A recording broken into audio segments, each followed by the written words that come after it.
I'm here today to tell you to stop recycling.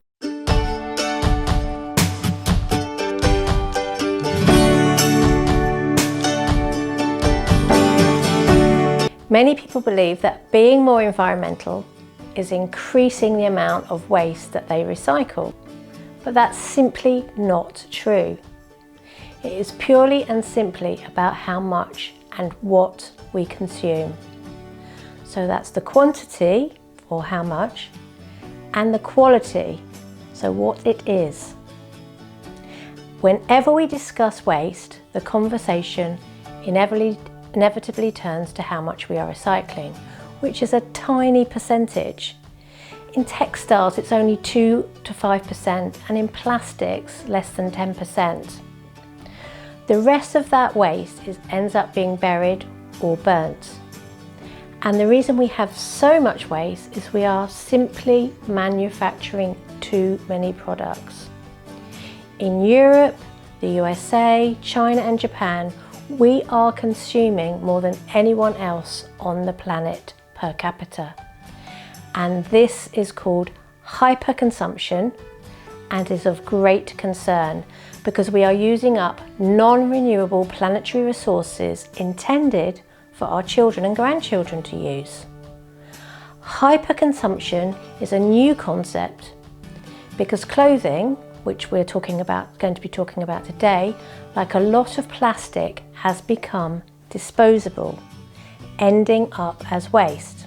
Between 2000 and 2014, clothing production doubled, with the average consumer buying 60% more pieces of clothing. Yet each clothing item is now kept half as long. So on average, that's only 7 wears per item. And in addition, up to 20% of fabric intended for clothing ends up on the cutting room floor. This waste rate has been tolerated industry-wide for decades. But there is also horrendous stories of garments being thrown away even before they reach the distribution point or the store. Many retailers also destroy returned items rather than return them to stock. This is the hyperconsumption model that we call fast fashion, and it's simply not working. The first factor of the circular economy is always to reduce. So, how can we incentivize the reduction of consumption and degrowth?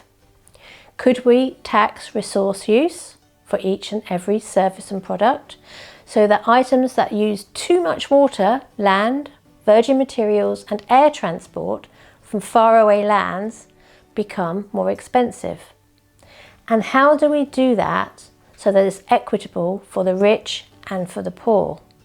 In the meantime, let's look at what we can all do.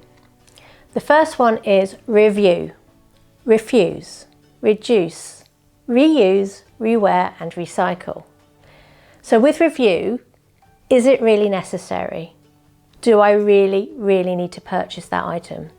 Could I refuse it? I see it, but I won't participate. Reduce, I will buy less of it. And reuse, I will wear it 100 times and then give it for rewear where it's sold or passed on locally. And recycle is the final step to reclaim those materials. These are the fundamental steps of the circular economy and systems thinking.